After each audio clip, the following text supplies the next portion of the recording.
Sur GetQuanti, le persona représente l'aboutissement de votre paramétrage. Il regroupe en une seule et même vue l'ensemble de votre paramétrage afin de vous permettre un tri ainsi qu'un traitement rapide et efficace de toutes les entreprises identifiées selon vos besoins.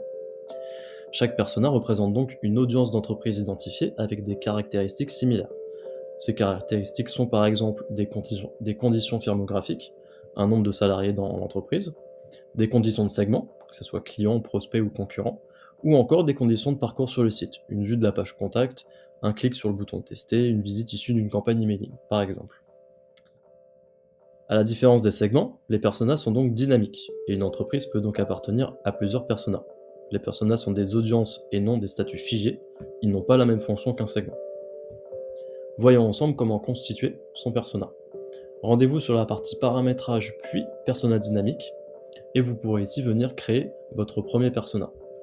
Vous pourrez voir que sur l'application, un certain nombre de personas sont déjà créés, qui correspondent à des personas globaux que l'on vous conseille de créer.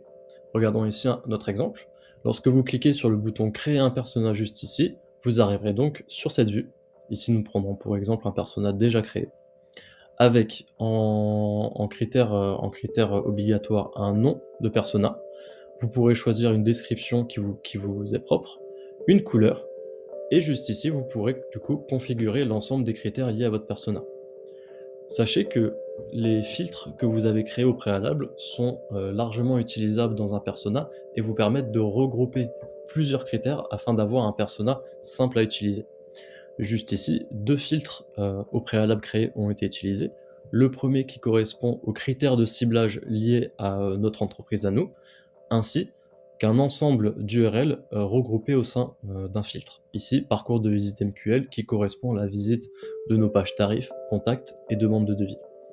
Un persona vous permet donc d'ajouter plusieurs filtres entre eux et ainsi avoir une vue complète et organisée de votre audience.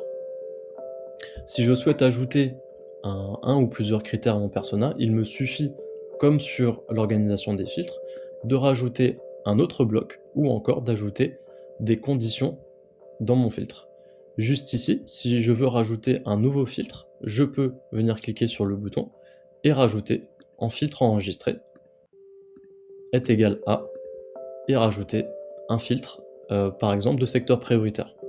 Je rajoute donc à mon filtre, à mon persona qui regroupe au préalable les critères de ciblage ainsi que le parcours de visite LQL, celui du secteur prioritaire. Je cible donc encore plus les entreprises qui seront contenues dans mon persona. En termes de bonnes pratiques, nous vous conseillons de ne pas avoir de critères trop spécifiques sur votre persona et plutôt d'avoir des critères plus généraux et ensuite de venir segmenter l'audience qui vous est remontée afin de ne pas perdre des opportunités. Juste ici, je ne vais pas enregistrer pour qu'on puisse avoir notre persona comme on le souhaite. Comment utiliser ces personas? C'est la situation que nous allons voir juste après. Nous pourrons nous rendre sur l'onglet Entreprise identifiée. Et ici, pour utiliser son persona, c'est très simple. Vous allez choisir un persona sur le bouton juste ici et choisir le persona qui vous intéresse. Ici, par exemple, notre persona prospect toute entreprise et du coup qui fera automatiquement segmenter notre audience sur la plage de données qui vous intéresse. Vous pouvez la choisir juste ici.